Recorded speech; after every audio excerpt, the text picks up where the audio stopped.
Here we are. Impact and Influence Radio right here on iHeart. And today's broadcast is brought to you by Blinds of Sacramento. Sacramento's complete solution window covering experts. It's funny. I'm sitting here. I was going to read their thing on their website, and it's different now. 916 759. Wow. Why is this number different? Everything changed. 916 579 7904. That is hilarious. What happened to the other phone number? Blindsofsacramento.com. Okay, so let's get into this. Today we've got Justin Mickle and Uchechi, how do you pronounce the last name? Emeruwa.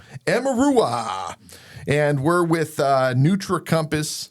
We're going to be talking about health and a lot of other things pertaining to where they're taking their company. And how are you guys doing, my friend? Honestly, this is probably one of the coolest days of my entire life so far. Like, you're having fun, dude. This is like top 5 wet dream right now. I have like the amount of time I've spent like building this company. It's been 3 years of a working project since starting it in college with a bunch of friends and a pitch deck and like, oh, what if we could find the perfect diet? So taking that and then getting to this level is like, holy shit. Last year I had like a whole bunch of stuff going on and it was easily the hardest year of my entire life. But those are the best years. Dude, I will talk about that shit to my grandchildren. Yeah. But this year's going to be amazing.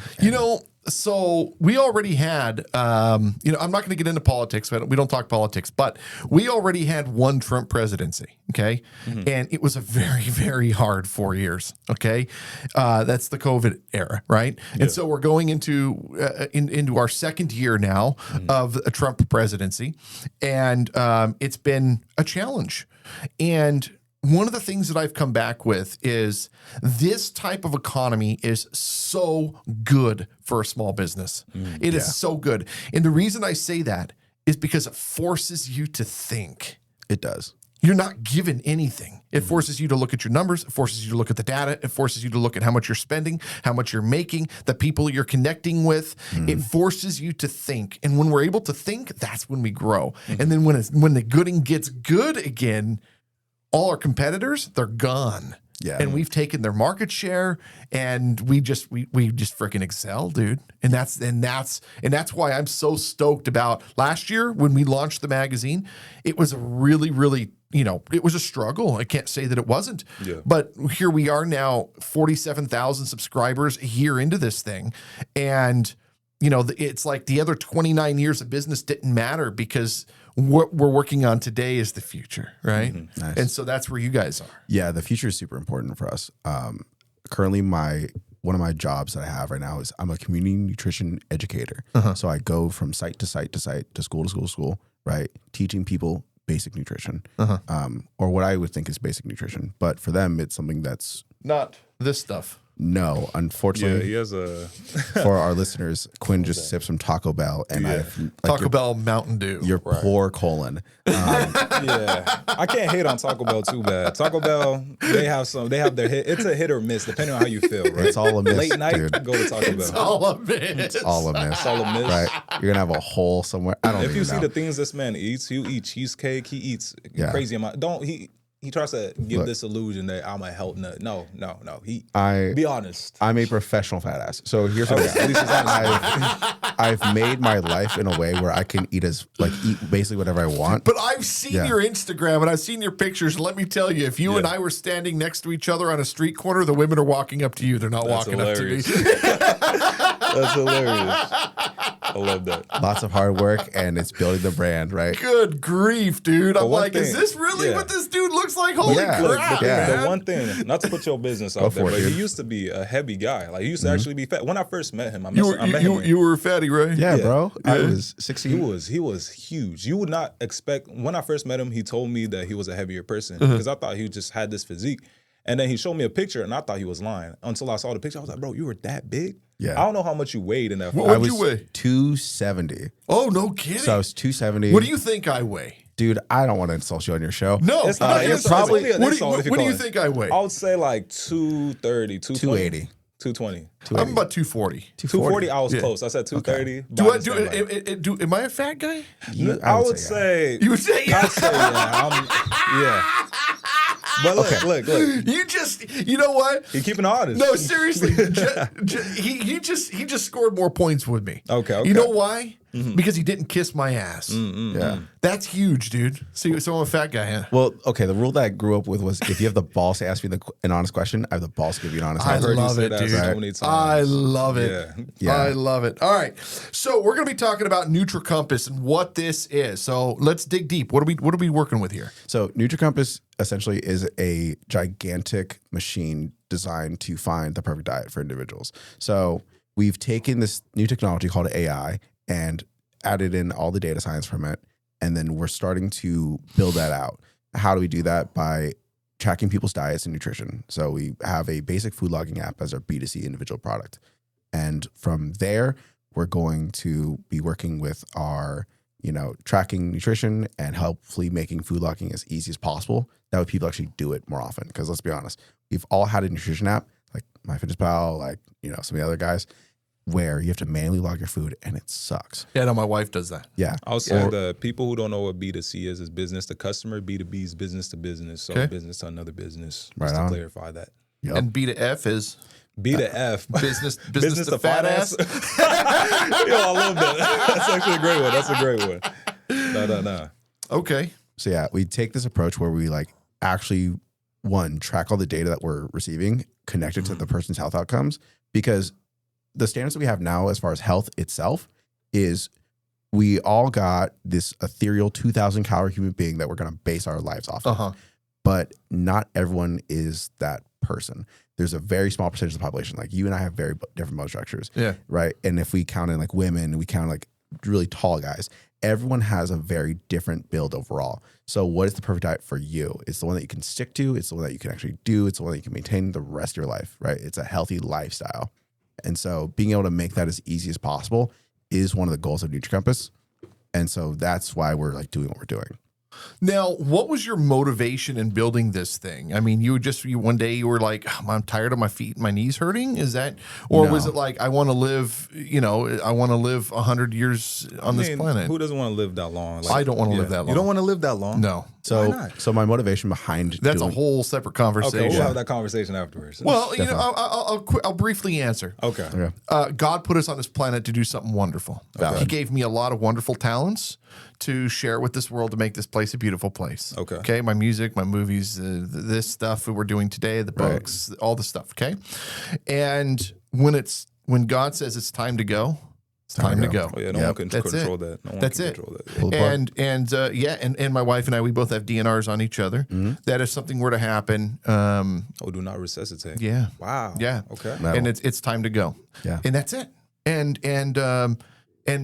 it's not a disrespect or a respect thing. It's a I don't want to be a vegetable my whole life, dude. Yeah. That part. Okay, I can respect that. You see what I'm saying? I don't want to live to be 110 and people have to rely on people for 30 years. That's makes sense. that's really unfair. Yeah. People to wipe your ass. and all Yeah. that other stuff. Okay. It's just really unfair. So you know what? If God says it was time to go today, or in 20 years, or in 30 years, great, cool, and accept that. I feel like you can say that, especially now, because you feel like you've lived that life. Oh to God, be you able to don't say, even I'm know the ready. story, man. Right. You've told us a bit about it. Yeah, And it was very my inspiring. childhood and all Yeah. that stuff. Yeah. So it's very inspiring to hear the things you've gone through and how you were able to come back on top and not let it just buckle you, whereas some people Yeah. would just give up. Yeah. Right. But you kept going. We just do it, And, yeah. and create beautiful things like Of this. course. Yeah. And inspire and motivate, right? And people, and the other thing is just somebody the other day on Instagram or YouTube, somebody on YouTube said, "You're the least successful person talking like you're the most successful person." And I said, "What's success, bro?" That's a great question. Yeah, because it has nothing to do with how much traffic you're getting or how much money you have or what kind of shoes you're wearing. Success is the life that you're leading and who you're inspiring, motivating, and giving the opportunity to. And so today, you guys might look at this as oh, this is the coolest studio. In a year from now or 2 years or 10 years, you might go, man, this is the crappiest studio I've ever been in. Because I'm And always that's humble. the point. That's the thing. You got to be humble even from your Absolutely. humble beginnings, right? Right. Yeah. So, yeah. no matter where you are. But it's in everything that you do, though. Right. You buy your first Honda, right? And you're like, man, this is the coolest car. And then one day, you buy your Rolls Royce, and you're like, man, I ain't driving no Honda, right? You see what I'm saying? For sure. Yeah. So, all right, let's keep going. Let's keep going. So, what inspired, and motivated you, man? My pure inspiration. So I was 16, overweight. I was 230, ish pounds. And I remember like this was the first day back from summer break. It was algebra 2. Kids making fun of you. No, even better. So here's what it was. My friend Owen, who was always overweight, had suddenly lost all this weight. And I was like, oh, no kidding. Dude. And people were treating him different. And I mean like different. And I was always struggling with like social anxiety. I, had all learning disability. Like, there's all these different things that was going on.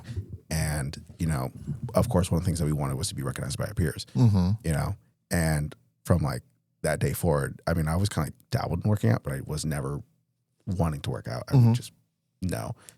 Video games was my way of life. But from then on, I was like, okay, I'm going to start working out. I'm going to get my life in order and actually try to better myself. So that started the journey. From there, somehow made it into Sac State. I actually barely got in because I didn't check my email 3 days before. So if I didn't check my email that day, I would not be here today. Because I did not think I got in at all. So went there, ballooned up to 270. I was doing powerlifting, but that was not powerlifting. That was just eating. And I was miserable. A whole lot of ego lifting. Yeah.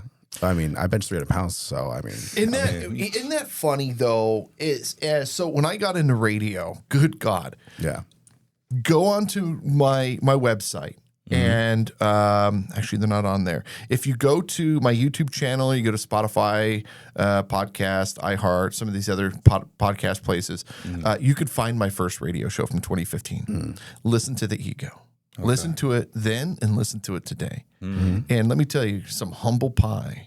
Yeah. It's, as we get older, all that goes out the window.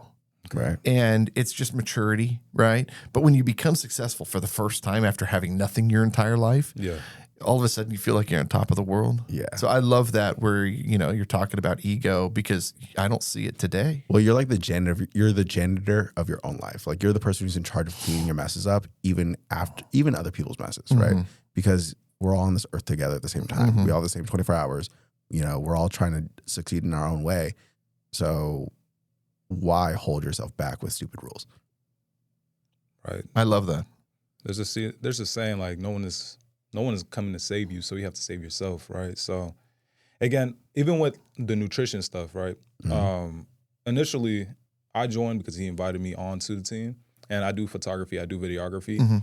But I saw the bigger picture. There was a point where we were arguing. I was the one arguing, but I was arguing about, why are we focusing on people with heavier weight? Why don't we focus on both sides? Like people who are also skinny, like they don't eat as much. They don't know what they need to eat to gain weight, right? There's two sides of the spectrum, which is that's the harder bit that you have to see. But to understand that there's a higher population of obesity in America is what really got us to figure out what direction we need to go in and who to target.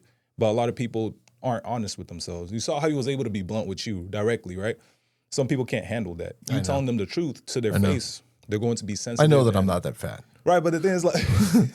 and I don't do the whole big bone thing, though, either. But I just carry the weight well. You carry it well, yes. But a lot of people aren't... Even when they see that they don't carry it well, they're still going to say like, oh, like you look great, you look this, that. But you have to keep it honest with some people. So you were talking about how... in school, people treated you different. I mean, yeah, as it wasn't that they treated me different, it's that, the separation of being in really good shape. Let me tell you. Huge. So when I lose weight, I go into a store. I've told this story like 100 times. I go into a store and they go, "What's up, bro?" Yep. And as soon as I gain weight, I walk into the same store and they're like, "What's up, boss?" They call you boss. Yeah, it's a completely different everything. So I'm like, well, hell with it. I'm not going to be called bro.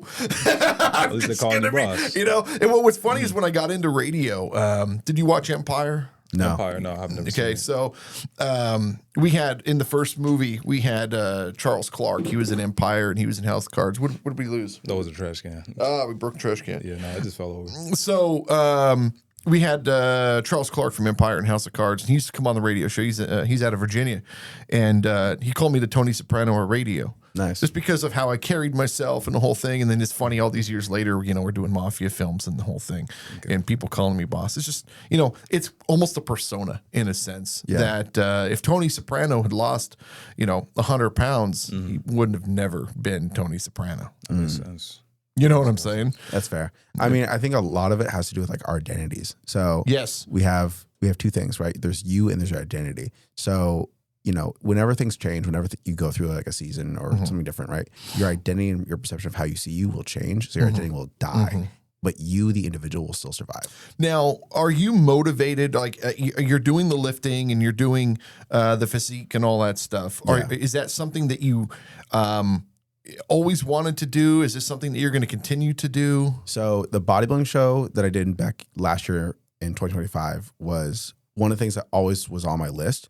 But it really, I did it as a means to an end. So I did it as a way of researching the problem itself because I wanted to totally solve the problem. Because the real vision behind Nutra Compass was to build something that would have helped me when I first started working out. Like a thing that someone who had no idea what they're doing could come back to or could come to for expert level like information, expertise in the most applicable way possible.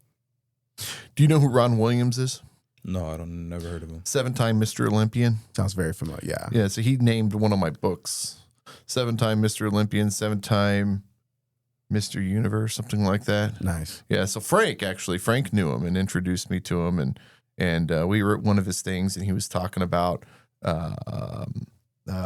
permission to win. You have permission to win. Yeah. And I was sitting there taking all these notes, and at the end, I went up to him and I was like, "Okay, so here's what I came up with, and here's what I'm thinking, and I was like, do I have permission to use this?" And he looks over at his manager, and the manager goes, I was like, "Done, let's do it." So yeah, so I made sure to give him naming credit. Nice. But yeah, so yeah, it's do you. Right. Do you, be you. But do you well. But do you, yeah. Do you well. Do yourself justice. Yeah. Right. Because you only get one shot at the Finish. It's so funny. I just met with this wonderful, really talented guy at 11 o'clock this morning, and he was talking about all these things that he's working on and all these things that he's done. But what I found was nothing was finished properly. Nothing was completed to completion. There was always an open end somewhere, and so. One of the things that I was taught when I was younger was do it right the first time. You don't have to do it twice. And so when you're doing something, when you're building something, finish it. Yeah. Instead of leaving it open-ended. Yeah. Yeah. I will say that stubborn people learn best through experience. Like that is a thing I've learned, even with the team, even with working, on my own self, because I'm stubborn as can be. And it's always fun because we have a team of 6 people, 7 and growing. But it's been such a ride seeing everyone evolve through the changes that's happened. And, even if it's not something that necessarily that they focus on one area, they would grow in other areas and still be further along.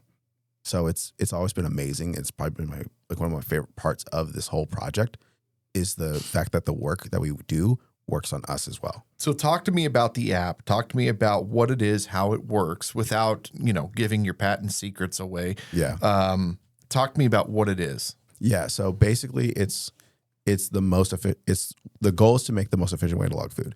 And so we've built a nutrition app that is essentially like Snapchat, but for logging food in the individual version. And then we take that and we put it in gyms. So we're going to, really focus on just getting to the ground floor of the problem, which is people not staying in the gym. Because if everyone, who came into the gym, even because right now, like gyms churn about 50% of their new clientele in the first 6 months. So, and 75% of those people are out by March. So January is here. And by March, I promise you guys who are in the gym, people who are in the gym, most of those people are going to be gone. So what the gym should be doing then is they should be charging, it should be a contract, an annual contract. And the gym membership is free when you show up. You only pay when you don't. Wait, repeat that one more time. You only pay when you don't. I have to hear that one more time. Can you repeat that? It's an annual membership. Okay. You have to pay. But when you show up to the gym, you're exempt from paying. You only pay when you don't show up. Then you would maintain higher retention.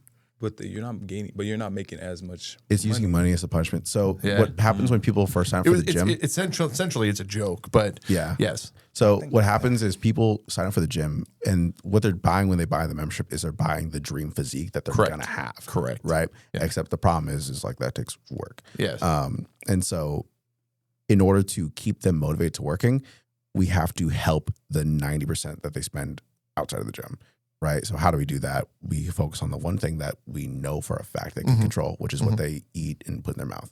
So like that's where the nutrition aspect of things comes into play. And research has been done on this. It helps out client churn. It helps with boosting revenue. It helps as like an upsell charge for personal training. So there's all these things that come with it, but it's a huge pain in the ass to do, which is why we have a job, right? I'm looking at you and talking, and I know that this is you're gonna think for a minute. You're gonna go, what does this have to do with anything? Yeah. But I'm looking at you and I'm going, you remind me of Key and Peele, but Peele. Yeah. And I'm thinking to myself like, man, I could put him in one of the movies and have it. Go for it. Honestly, I am open to new projects. We're building the personal brand right now because Doesn't he have the Peele kind of look to him? The skin tone, yes. With the eyes. Look at the eyes. Look at the eyes and the Nice. nose. I love it, man. I don't see it. You don't see it? I don't see it. I totally see it. That's the And first the more time I I've heard look, that. the more I see it like now. the things I've gotten the most is I've gotten Jamie Foxx. I've gotten No, I don't see that. Yeah. Oh my gosh. The media shut down. He said, "No, I do not I've see gotten that." Malcolm X. The Malcolm X. So I told you that one the other day. Yeah. That's the most common one now. If I take off the glasses, I've gotten Jamie Foxx more often than not.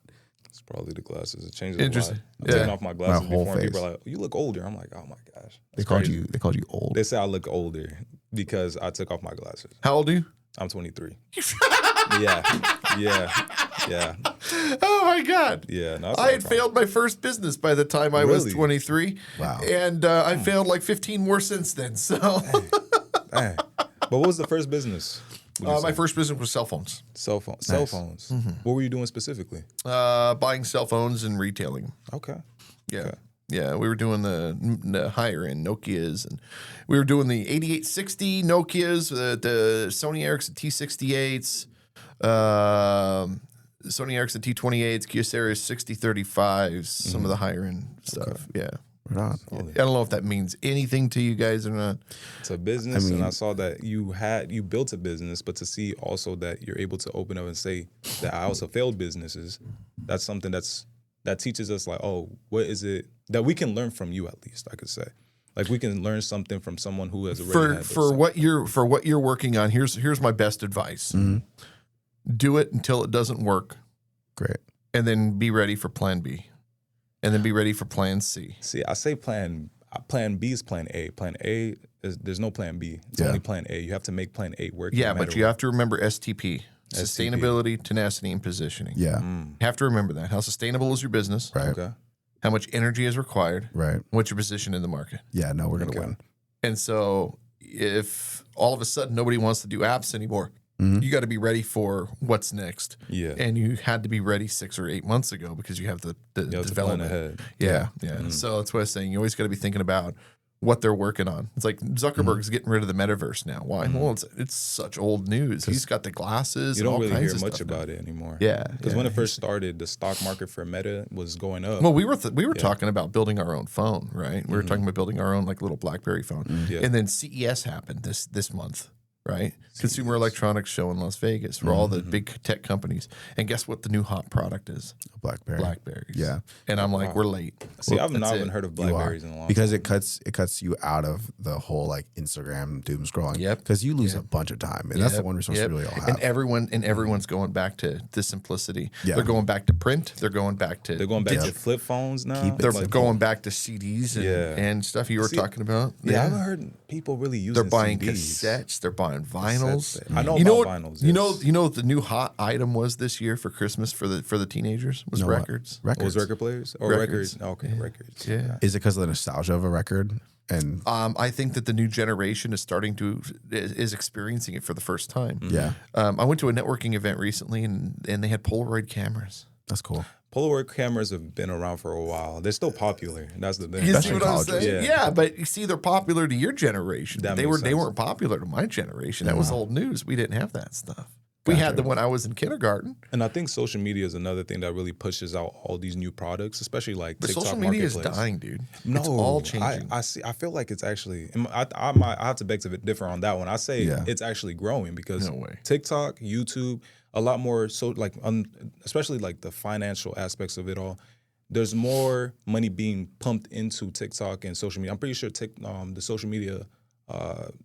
Well, Larry Ellison just bought TikTok. Did he? Yeah. How much did he buy it for? Oh, I don't know. Wow. A lot. But I know it's going up in price or going up. People are still making content. People are still doom scrolling, especially there's people being born every day. You're thinking about today. You're not thinking about the future. The okay. future is the augmented reality. I like that. So I think And that people are not going to be they're not going to be scrolling with their eyes. Right. Yeah, I think that human interest is going to be like, so we've gotten to the point where we've been overexposed to information. Yeah. And so now we're going back down to the median. Yeah. So I think what's going to happen is the way we experience social media is going to change. Yes. Right. So it's going to be based off like building like communities.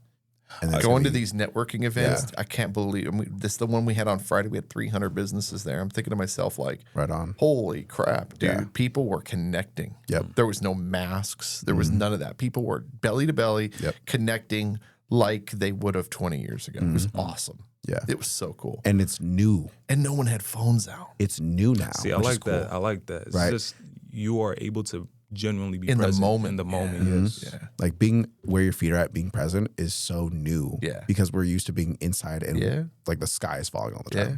But now it's like, okay, well, Well, what I found that was interesting is I'd walk up to a group of people. I don't even know who these people are. There's 4, 5, 6 people in this group. I walk up and they go, "Oh, this is the guy with the magazine I was telling you about." That's I'm like, cool. "Who the hell are you?" They're already people? talking really about cool. you. That's the good. point, right? And then now it's not. Oh, this is what I do. You know. Yeah. And so the fact that it's something new and fresh and fun for people, it really is interesting because if we had done this 3 or 4 or 5 years ago, No. everyone's talking about, I want digital, I want this, I want that. Yeah.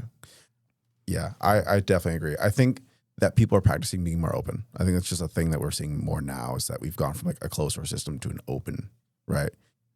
Even if it's something like networking, even if it's, book recommendations, like I think we're sharing knowledge a lot more and faster. Okay, so something that I want to touch on. I don't know if you are. I haven't seen that in the conversations that we have, but clearly I see it in him as he's a visionary. Okay, you see things that don't exist. Like myself, I see things that don't exist. Yeah. Right? That's why I create all the stuff I create. The point is has this always been part of your thing? Like since you were a kid, were you always creating I was stuff? always inventing stuff. I remember being like, this was one of my mom's favorite stories. I was like, we had a 2-story house when I was first born. I like dangled a whole jump rope all the way down, and it would like open a box as a pendulum. So I shoved a hanger inside of this box, and I had like treasure inside of it because I was 3 and had nothing better to do. It's so funny because I have a 3-year-old story too. Keep going. Oh yeah, this is how it is, right? And so every so often, like the pendulum would go, and then it'd open, and then it would close it again, right? So I mean, I was always doing experiments. I was always learning something new. I was going outside. I was playing with sticks. I was doing, I was building box forts. I was, building tree fort. Like, Is this your first business? this is my first business. You're gonna fail 2 more before you really We make it. shall see, Quinn. Maybe I'm lucky, Maybe lucky. Yeah. right? No, seriously. I mean, even Zuckerberg failed a couple before he did his. My 3-year-old story was I built the world's largest Lincoln log house.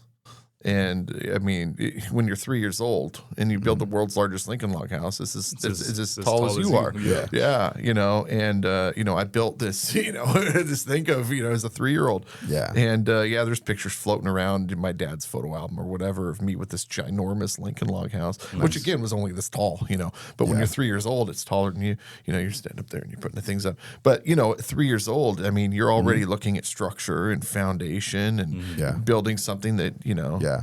And then like that interest still like persisted because even games like Minecraft came out and that was right. Did you play Minecraft? I remember when See, Minecraft first came this out, is dude. way before me. after. Whatever. After. Yeah. Minecraft, like when it came out around like I think it was like the first Minecraft 2012 or something. The problem is like not 2012. I was way on Minecraft. It came out. Yeah. pretty Like the moment it came out, everyone was on it. Like I remember 2012, I was trying the tutorial. I had my motorcycle shop inside the mall. Oh, you were too busy being cool to be a nerd. Yeah, I got you. Oh man. I feel like now in this generation, it's much easier to build a business just because of social media. And I still say, I stand on what I said about social media still growing. But I think it's much easier to build a business because there's so much information. Whereas in your generation, when you were growing, you guys didn't have social media, you didn't have websites and all that. Right? It was, you really had to go network. You had no other choice but to network if you really wanted to build a business. I had to sell one of my cars. Really? In order to make the down payment for the retail store. Wow. And so I make the down payment, and I thought after I made the payment, I could move in. Mm-hmm. And you can't. Then you got to get a building permit. So you go down to the city and you say, I need a building permit. And they say, okay, you're going to have to hire a Contractor. No, architect to draw out your plans. So now today you'd get on ChatGPT and you say, okay, how do I draw plans? Yeah. So then I had to then figure out, back then, 20 years ago, I had to figure out, okay, what do plans look like? So then I had to draw out my plans because I couldn't hire anyone to do it. So I had to draw out my plans myself. And then I go back to the office and then they say, that's not going to work. You need to do it this way. And I go, can you show me some? So then now you're getting drafting material and all the stuff and you're having to do it yourself and figure it out. So then I present the plans and they say, okay, you're approved to do the plans. And now you got to go back to the store. And now you have to start building everything, which of course is out of pocket. And you start building everything. And then they come in for the inspection and they go, okay, you don't have a counter that's 30 inches from the floor for your handicap. You don't have your shelves bolted properly to the wall. You don't have your fire extinguisher. You don't have all these things. And I'm like, okay. And so, now you can just look all this stuff up with ChatGPT. It'll tell you a list of everything you need to do, where to go, blah, blah, blah, blah. And so you're like, okay, well, I don't have the fire extinguisher. What do I do? You need to call this person. Well, that person's not going to be able to come out for 2 weeks. So then now you're waiting and it's like 3 months of you're paying rent on this place. You don't even get to open the doors. And when you're, no business loan, poor credit, 23 years old trying to build this stuff, it's wild, dude. Yeah. It's Were you doing it alone? Yes. Dang, that's the harder part too. Yeah. I built the store. It was my third store. The other two were like a little small, like in this size little space in a little business office. And we didn't have any of that stuff because you can be underground. You can just chill, have a small office, have shelves, and people come in. But I wanted to build a real retail store in the mall with my name on the sign. The sign's $5,000 just for the sign. And then again, this is like almost 20 years ago. Yeah. So when it all comes together, I think I spent like $40,000 to build this and get this store open. Right. We were open a month and a half, went out of business. Visions are expensive. Went out of business after a month and a half. Wow. Lost everything. I was homeless. And then, you sit back and you go, huge failure. It was a huge win for me. You know how much I learned? You know how much I was able to inspire other people and tell them, okay, you need to do this, this, this, this, and this. It's a huge win. Right. But most people would just hang up their hat and be done. I was like, all right, I'm on to the next thing. Yeah. Yeah. So I've got to ask you, because now I'm like really curious. Like when it comes to handling those big failures, like those big, disastrous, like cataclysmic failures that we all know and love, like how do you handle them? I don't know anything else. I'm unemployable. Meaning You're a bad employee? No, I'm a great employee, but I'm when I lost the store, I went to Taco Bell every day for lunch. So I had nowhere else to go. So I go to talk to Paul at Taco Bell and I'm like, bro, you got to give me a job. He's like, yeah, I can't hire you. And I'm like, you got to do something. Like, I got to have a job. And he's like, okay, fine. So I get a job. I work there for a little while, right? And I'm making like $300, $400 a month working at Taco Bell, whatever it was, part-time. In the meantime, I'm trying to build this company, ironically, Opera. And so you just keep going. And so for me, I went and I sold cars for a little while because sales, I know sales. So I did that for like 6 or 7 months. And then one day I get approached to go and do mortgages. So I went to a mortgage company. You guys probably don't remember the company, but Paramount Equity Mortgage. I've heard of that. And I did really, really well. And I ended up becoming, like, I was there like a year and a half. I was number one in the entire company for the entire country. I was number one in sales. I can give you the phone number for my bosses. They'll tell you I was number one in the entire company. How old were you? 30. 30. Okay. 30. Wow. Yeah. So when I left there, I left because I wanted my life back. And then that's when I got approached to build the radio shows and do all that. But here's the caveat to that. So when I got approached to build the radio shows, I was at Starbucks and somebody had heard my voice. They heard me pitching somebody on advertising on Opera. And they walked up to me and said, you would be great to build a radio show. You have all the stuff. And now I thought they were hiring me. Okay. So I go into this meeting at Salem Media Group. I'm sitting with all their executives and they slide this piece of this stack of paper. And it's like a mortgage. It was like $1,800 a month to launch my radio show. And most people would look at this and say, I can't afford this. I don't have a job. How am I going to afford this? Now here I am out of work. And now you're sliding this piece of paper. And I thought about it and I said, give me 2 weeks. And they said, well, no, I said, I need 3 weeks. And he says, you've got 2. And I said, well, if you want the show, it's going to be 3 weeks. And I just went to work. I started going to networking events, met with a couple of people. We started picking up sponsors. We were advertising on social media for free advertising here, advertise. And so I looked at it and it was just an X equals X equation, meaning if it's costing us $1,800, basically what we did was you have an hour-long radio show, okay? So here's your hour-long, okay? 15, 15, 15, 15. And you've got 4 segments. And if we were to put one person in the first segment and a second person in the second segment, we can sell that space. You have commercial breaks. So I can put 3 commercials in each commercial break. We have an opening sponsor, a closing sponsor, and today's broadcast is brought to you by. I can run 18 ads in one show. And by looking at that model, I went, okay, all I need to do is sell the ads, and now it's profitable. Right. And so a year later, we got number 1 FM radio, and then we went national, and then, of course, COVID kind of screwed everything because now we couldn't have anyone in the studio, and that's when we started doing the movies. But the point I'm making is, to answer your question, is you just got to keep going.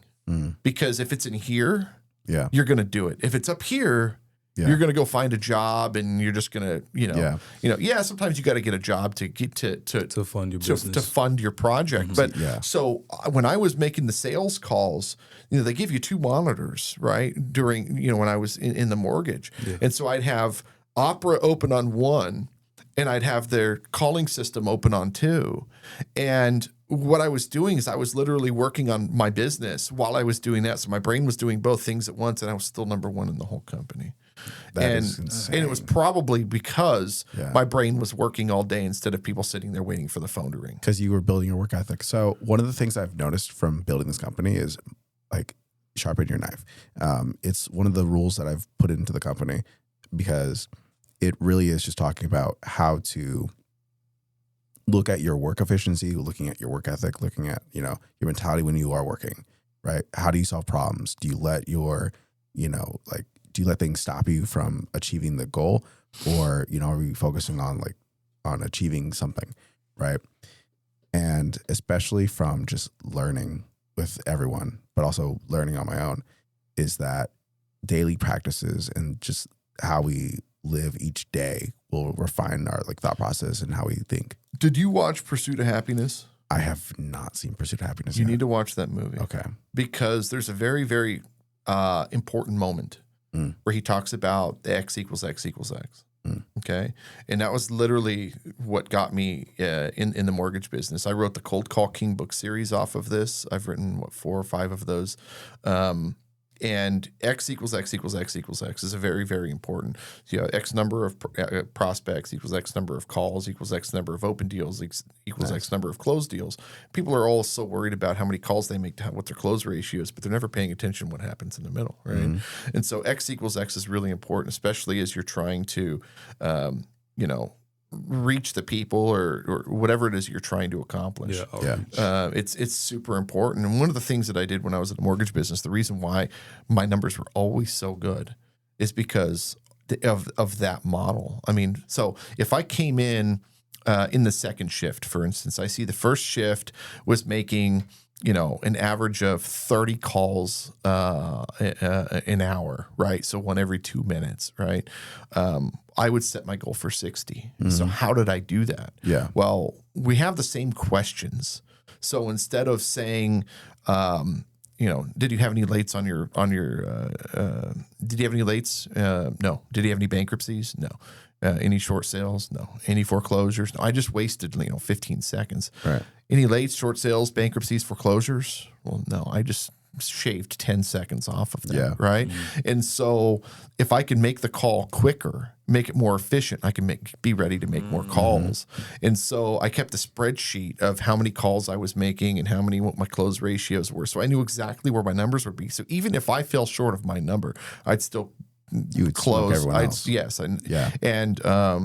It was like night and day. It was like I was closing 700 deals in a month, and my number 2 was like 400. It was like not even close. So for me, it was just make the system more efficient. Maybe that's why the magazine's growing like it is, because I don't want to sit there and make sales calls all day now, right? I would rather, if I made sales calls all day today, how many people am I going to get on the phone? How many people am I going to actually pitch the magazine to? How many invoices are going to go out? If I go to one networking event, I can spend an hour and a half there. I get 5 or 8 business cards. 4 people come on the radio show. 2 people are interested. 1 closes. I know that there's 1 deal there. Instead of sitting there on the phone all day for 6 hours, burning, getting exhausted. And it's scarier to go to a networking event and deal with the social pressure than it is making the phone calls from the comfort of your own home. You know how to get rid of that? Yeah, by going to do the thing. Just don't give a shit. Yeah, I've learned that the hard way. Don't give a shit. I learned that from working at 24 Hour Fitness. Like when I first started, I was always afraid to just make phone calls because I don't want to get rejected. Who wants to get rejected? Right. And over time, the first call I made, they gave me a script. I read it a little bit, got on the phone, tried to speak. Terrible. The lady was like, please stop calling my phone. I was like, okay, my fault. Right. And over time, the more I did it and I got the rejections, and even when I had to introduce people to the plans, the workout plans and everything, I started getting used to just getting that rejection. It's okay to get the rejection. I'm not going to die. I'm still alive. Right. But over time, it built more confidence within me to keep chasing after, I can make this call. And the first yes is like, wait, what? And it feels good. It really feels good. Oh, really? Are you sure? You build your own script, right? You build your own script. I don't know what to do at this point. Hold on. Let me put you on hold. Hey, boss, this one said yes. What do I do? Yeah. No, honestly. And you get the paperwork. That's how it was with like personal training, because we had to sell personal training as well. And personal training was the harder one to sell because some people, they don't really feel like they need it. And so if you can really get them to say yes and they say yes, the first time I got a yes, I paused. Like exactly what you just said. You ever sell cars? I want to. I want to try to sell brutal. cars. Is it? Oh, my God. The sales meetings, they throw shit at you. They scream at you. I mean, they literally, they get in your face. Think of like the Marine Corps, but for sales. Dang. It's wild, dude. Are you talking about the people working with you? That's your boss. The boss specifically. Oh, yeah. They throw stuff at you. They call you names. They cuss at you. Did you never saw Wolf of Wall Street? I have. I've watched it. That's exactly what it is, It's a great movie. Yeah. Great movie. It's a terrible movie. It's a horrible movie. It's a horrible movie. It's a horrible movie. It's the worst business movie ever made because it is the most unacceptable acceptance of office behavior, because that's literally how things are, and it's so unacceptable that the movie basically says it's okay to treat your employees this poorly. Yeah. It's the worst movie. Dang, I got nothing to say on that one. Like, I love the movie, like the everything about it, but it's just, I feel like there's key takeaways in the movie itself. You want to watch a good movie? War Dogs. War Dogs is a fire movie. Oh my War Dogs is a God, damn good movie. dude, War that Dogs. is wild. What is that about? Two stupid kids that Sell guns. that sell guns and ammunition to the federal government, and they go to Baghdad with illegal weapons and get paid in packs of cigarettes. And no, it's nuts. It's a true story. It's nuts. Yeah. But I think But it's the underdog story. it is. You need more crazy stories out there, though. Yeah. Like, I really thought Wolf of Wall Street was a real real life. The Big type of Short. thing. Go watch the movie The Big The Short. Big Short. I need more business movies. Oh my God, I can give you a need more list. things like that. yeah. Yeah. Oh my goodness, there's so many. War Dogs though is so good. What was that other one? The one where the guys did the insurance. Oh my God. Okay. And he shows up to the meeting and he goes, "Did you get your schedule 12?" He goes, "Yeah, I did." He goes, "Get out of here. You're fired." Oh, That's tough. That would be a crazy way to I get don't think fired. Yeah. I What don't- was that movie? I don't know. I I feel like someone is scream. Like if whoever listens to this is probably screaming and be like, "Bro, I know like they're saying the name, but Yeah. I don't know Yeah. what movie this is." I'm too busy watching rom-coms and like Rom-coms trying are to the decompress from rom-coms are almost stressful day of working all day. The but- Sopranos. I think The Sopranos is the best business movie series TV show you'll ever see because it teaches you how to deal with people, hierarchy, how to talk to people, how not to talk to people, respect. Very important. Oh my God, dude! I watched a mobster clip movies are the good. other day. Tony Soprano's sitting there with his daughter, and the daughter's boyfriend gets up to go use the restroom, And he pays for the check. and he paid the check. Yes, he did. And Tony was livid. It's but called The He Sopranos. was livid. but he did it to like show the respect and Yes, to get, and it was pure disrespect because Tony's the boss. You don't pay for the boss. He goes, when you're with me, you sit, you eat. That was a pretty good impression, huh? Look, I love mafia movies and like those old '80s like type of Yeah. Type The of Sopranos is cool because it teaches you the circles. It teaches you who's in your circle. And see, like Frank's my number 2. Frank's in my circle. He earned that spot. Like, I'll give Frank whatever he wants. Yeah. He called me right now and says, "Hey, I need your car." I'll give him my car. Yeah. Because he's earned it. Yeah. He's been there 12 years. Yeah. He showed his loyalty. Hell yes, That's he the thing, did. He showed his Showing loyalty. loyalty. Yeah. That is And important. one thing I learned from these mafia movies, they teach you there's a lot of key takeaways in those too. But one thing I learned is like the bottle, like when they're pouring the champagne or whatever it and is, how they do it. and then if they pour it a certain way, right, it means like don't say anything around this guy. I was like, yo, hold on. If nobody knows about this, and you go to a restaurant and you start doing the same thing, and we don't really. I know like this the guy. one when Tony walks up and there's the guy sitting there in the nice restaurant and he's wearing a hat and he walks up to him and he goes, "Take off your hat." Yeah. You know what? Watch this. This is a crazy story. So I was going to, I think it was the park, and they have a very strict no hat rule Uh-huh. At a park. at the park. It's a It's a restaurant. yeah, it's a restaurant, but they Club? turn into a club Yeah. when it's dark. Okay. Friday nights and Saturday nights. There's a very strict no hat rule. I go in and there's a dude wearing a hat, and I go, I know exactly who to be nice to. Why is that? Because he doesn't care. No, because if you are able to wear a hat in the club, Here's someone. you are someone, Yeah. and the club themselves didn't say nothing to the guy. Yeah, And yeah. he, in fact, he had a table, and I was like, all right, bet. We're going to be nice people. Yeah. Very Yeah. interesting. He's like, Yeah. I pulled this out of a dead body. I was like, oh, shit. Yeah. Yeah. No, seriously. It's cool stuff. No, it's really neat. It's really, really, really neat. All right. So let's start to wind down. NutraCompass.io. Talk to me again real quick what this is and why this is significant before we start to wrap up. Okay. This is an AI food company. So what we do is we take data science, we take food that people put in, and we link it to their health outcomes. And so the goal is to essentially understand the relationship between point A and point B. And we take that data and then we go, okay, great. Let's help you be better at being you, right? Let's help out your cognitive health. Let's help out your brain health. Let's help out your long-term longevity, right? In order to optimize things, just to give you a better leg up, because life is crazy and life is not going to stop anytime soon. And we want to also keep people consistent with tracking their food, their meals, because a lot of people, they fall off after 3 days of use or 4 days of use. So we're trying to make it as consistent as possible by implementing different features that are going to allow you to really, stay on this app rather than it just being, I'm tracking my food. We make it fun for you to track your food, and then you look forward to tracking your food right, by giving like incentives and all that other stuff too. I love it. I love it. NutraCompass.io, 916-212-1431. Justin Mickle, 916-212-1431. Hey, thank you, gentlemen, for being here. Of course. Thanks so much for having us, Ben. Absolutely. And thank you guys so much for listening, and we'll see you guys next time. Bye-bye.